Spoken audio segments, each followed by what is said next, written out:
We live in a world of abundance. So why do many people feel trapped, anxious, and most importantly, miserable? Well, because we confuse freedom with choice. In the next few minutes, I'll show you how more options can actually make you feel less satisfied, more exhausted, and easy to manipulate.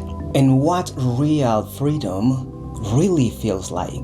Now let's talk about the illusion of freedom. There is an example that we're gonna touch on, and it's called the 50 jam example. We're calling it the 50 jam example, but it was a study that was done in the early 2000s. The idea behind this is that people are more persuaded, or they feel more engaged to buy a product, in this case jam, when they have less options. There's a lot we can talk about this study, but the key point is that more options drove people to a less satisfied decision when they are presented with 50 jams instead of maybe 6 or 5. This study actually reviews the definition of decision paralysis that you may experience when you have too many options. This will actually lead you to a more frustrated final decision and the developing of this so-called FOMO, the fear of missing out. So what I want you to understand from this study is that the more choice, the less action and the less satisfaction. And I know we are just talking about jam, but this problem shows up in different areas of our lives. Every decision you make drains executive function from your brain. Tiny choices may feel small, but they compound. So let me give you a real life example that maybe you feel identify.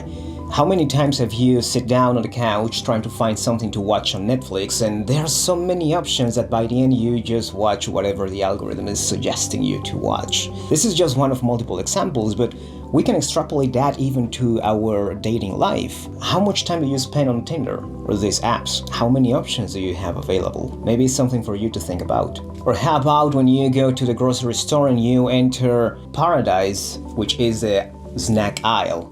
You see so many different options, but by the end, you can't decide, or maybe you end up buying everything because the lack of decision power. Or how about job options in a more professional environment? Maybe you open your LinkedIn and it's overwhelming to go through every single position that is available. Which one is the right one for you? Can you determine by just looking at your screen? These situations introduce a spiral of behavioral symptoms. Some examples of these symptoms are decision paralysis, doom scrolling, the number of hours we spend on our phones just watching random short videos on social media, or second guessing and double checking every single decision that you make. So here's the outcome. More choice equals paralysis, hence numbing. And here's the scary part. An exhausted mind is a very influenceable mind. So why exhausted people are easier to control? When you are mentally exhausted, your critical thinking stops working and default to authority, social proof, simple narratives, and whoever offers a tiny bit of certainty. This shows up in a number of different ways. For example, overwhelmed people crave clarity. Someone else deciding for you feels easier or more comfortable, and reduced options feel like a relief. Let's talk about, again, the example of Netflix. Sometimes you just default to what the algorithm suggests you to watch because you prefer that instead of spending 1 hour or 2 hours deciding across all the different options.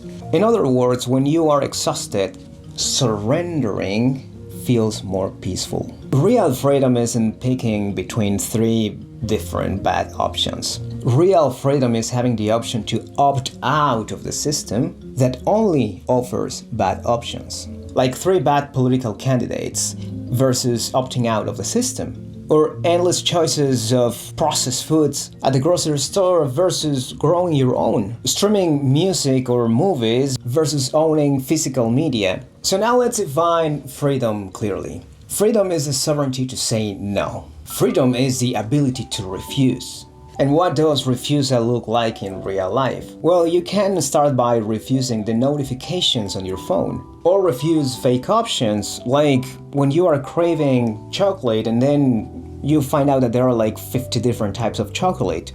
Dark chocolate, white chocolate, chocolate with chips, or my favorite, refuse the system. Opt out where you can, like fashion trends or career paths that are not for you. Design your own life and how you want it to be. Now let's talk about some practical examples on how you can refuse the noise, the options, and the system itself. We can start with nutrition. You can eat the 5 same meals in a rotation every single week, or buy the same groceries every week, or setting boundaries for app use, your phone, or even social media.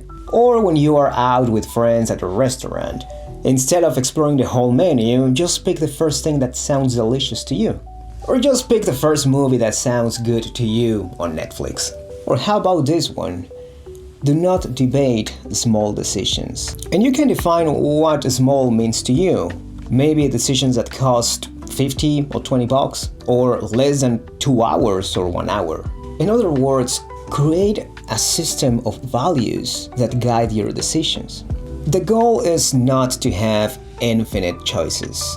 The goal is to protect your mind so you can choose the things that actually matter. If you feel overwhelmed, it's not because you're broken. You live inside a machine that turns your attention into profit. The first step back to freedom is simple. Practice refusing. And if you want to learn more about how endless choices can be damaging, I made a video that talks about why the super rich can't stop seeking more. Give it a watch and I'll see you next time. Thanks for watching.